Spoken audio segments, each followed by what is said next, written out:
and welcome. I'm Lindsay Crane, and these are my retro craft dreams. Today I'm in 1983. I was 4 years old. MASH aired its finale. Every Breath You Take is at the top of the charts. The very first version of Microsoft Word was released for DOS. These new Swatch watches were pretty rad. And Cabbage Patch dolls are all the rage. So there I was trying to decide what my first YouTube episode should be.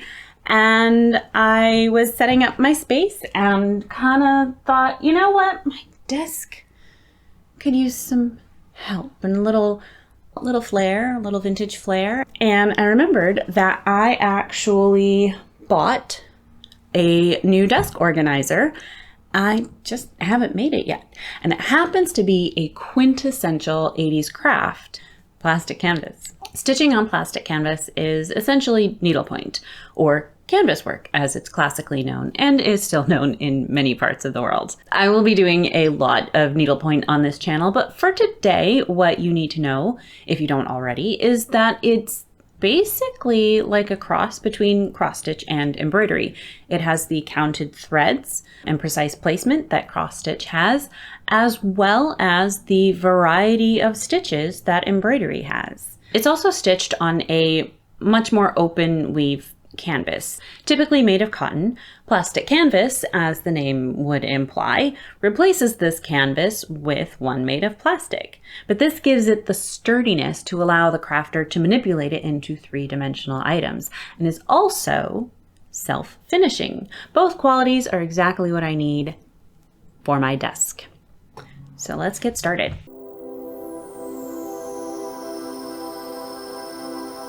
So the kit I have today is the pencil holder number 1221 from the Creative Circle, designed by Graciela Rebori in 1983. I'm not entirely sure what to call this style. For now, I'm gonna go with preppy. So we are making the pencil holder. Incidentally, I do have number 1222, the desk organizer, and I will probably make that as well. Here it is. And here is something to note. If you are ever shopping for vintage kits, especially online, this can be really easy to miss. A lot of these kits will use the same card for multiple items. If you see more than one item on the front, that doesn't mean that you're getting all of those items. What you want to do is make sure you notice right here the number stamped on, and make sure it coordinates over here with the description of the one that you are looking for. So here we have 1221, 1221, and over here we have 1222, 1222. We'll deal with that one later. For now, let's start with something a little simpler, and let's get this thing unpacked.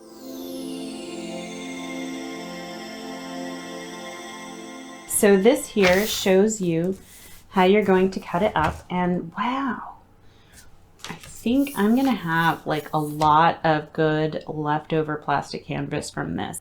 This is one of the things that I love about a vintage kit. I make it a point to not buy new plastic canvas. You know, I don't want to be putting additional plastic in the world, but this was made in 1983. If I didn't buy this, if somebody didn't buy this and make it, like, it's gonna go in a landfill one way or the other. So it may as well make something fun for me first. And then I'm going to save every bit of scrap that I can to use in future projects. Just gonna read through some of the instructions. General instructions for plastic canvas using needlepoint. Count the lines of each section carefully using a dark colored thread, not included in kit. Outline each section with basting stitches. Do not cut the plastic canvas at this time, but I want to. Don't tell me what to do. I won't cut it. I cut my plastic canvas ahead of time. I have nice little convenient pieces to walk around with. I'm gonna read ahead to make sure there's not a reason to not cut it, but I'm gonna cut it. Work continental and decorative stitches with one strand and long stitches with 2 strands. So we're just gonna untie this hank.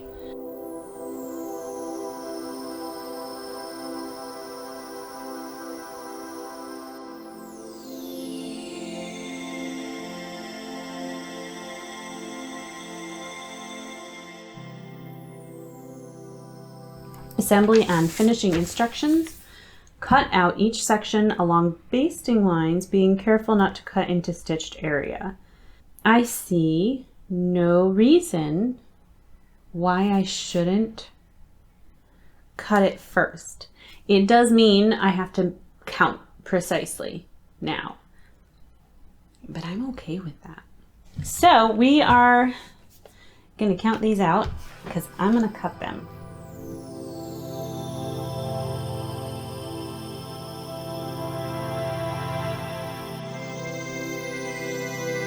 I have marked out the lines where I'm going to cut the plastic canvas. I want to be able to transport these, work elsewhere. I played around a little with the layout and opted for a nice square of leftover. So basically I'm just going to cut, and I'm going to have 4 rectangles and a square.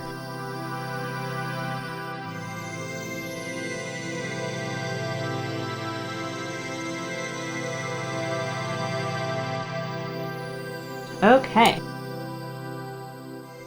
Work one side at a time, stitching the decorative patterns on the pencils first. Okay. So we're just gonna pick one to work on.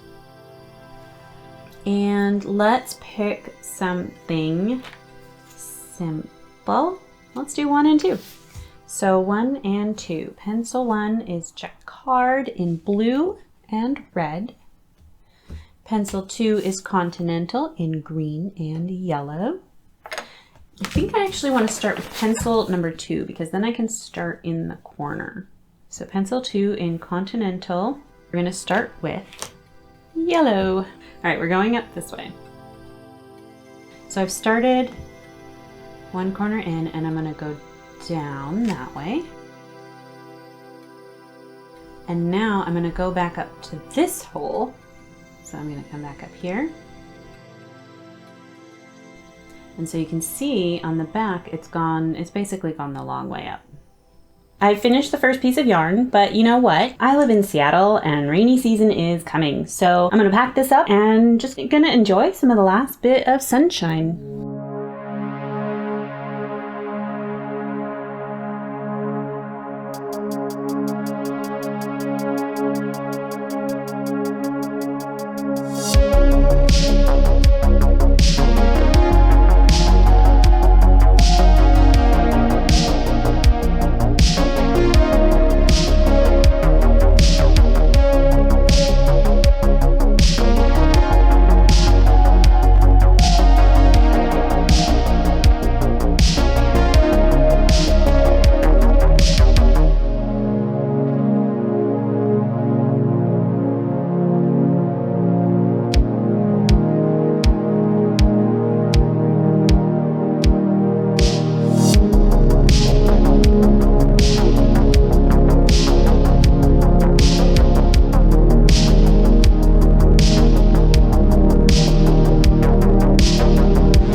So I finished all of my pieces and we're going to put them together. The instructions say to do the bottom first and then do up the sides.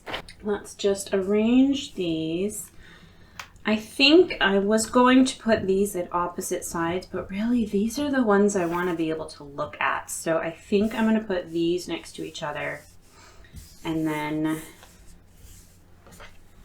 these like that.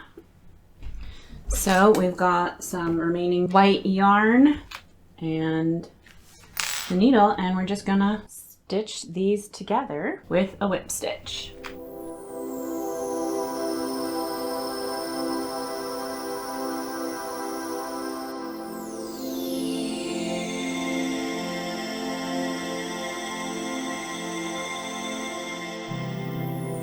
Hello, cat. Must you?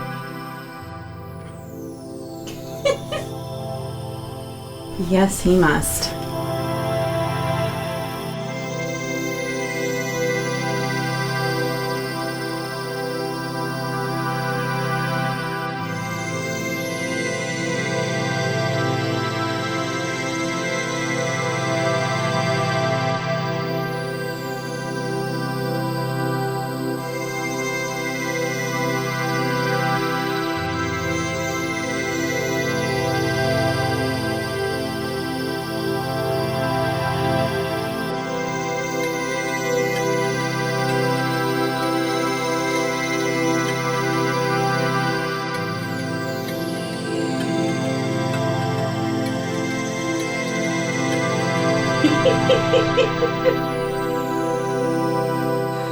Excuse me.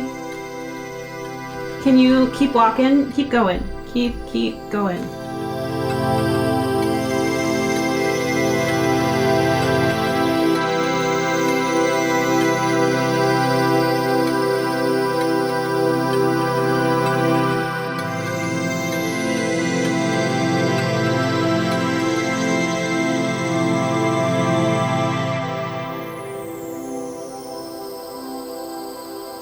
Alright, so there's our 4 sides, all in one piece.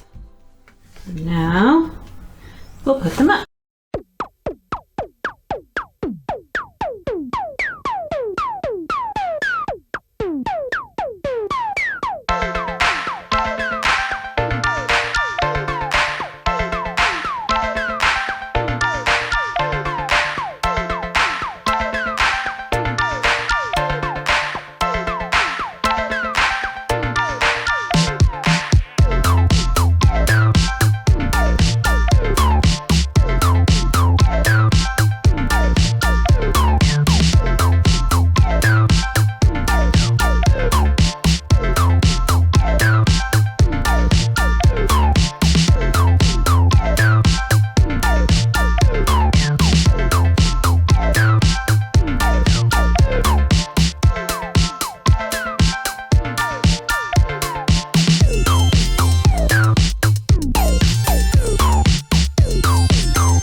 Here it is. What do you think? I think it's really cute. And I figured it out. It's the stripes. It's the stripes that make me think it's preppy. I did manage to finish the desk organizer. I I don't know. I think it's really cute. Would I choose that design now if I saw it in a store today? Probably not, but I'm really glad I bought it. It was a lot of fun to make. A really fun thing about needlepoint and plastic canvas in particular is that it's just super quick. And you're using a cheap yarn, so it's a really great thing to practice on because, you know, mistakes don't really matter. They pull out really easily. You don't have to worry so much about wastage because it's cheap and you can learn to needlepoint. And it's just a really great practice tool. Unfortunately, I was not able to film the making of this. I do actually have a fair amount of leftover plastic canvas and yarn from these two kits. I have been considering making a third piece for my desk with all this leftover canvas and yarn, making a little post-it caddy.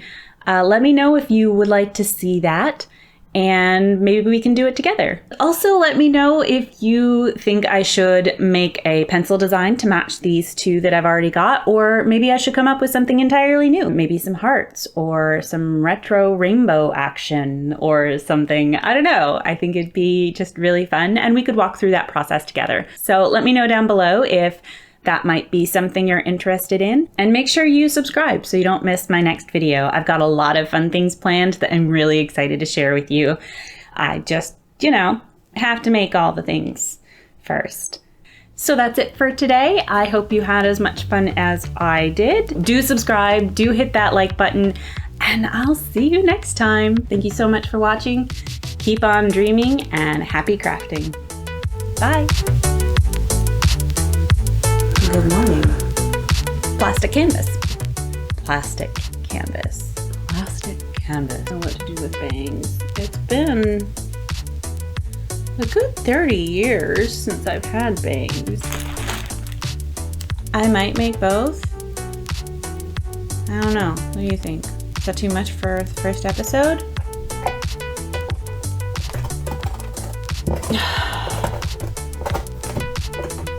And that is the sound of my cat chewing his box that I gave him to appease him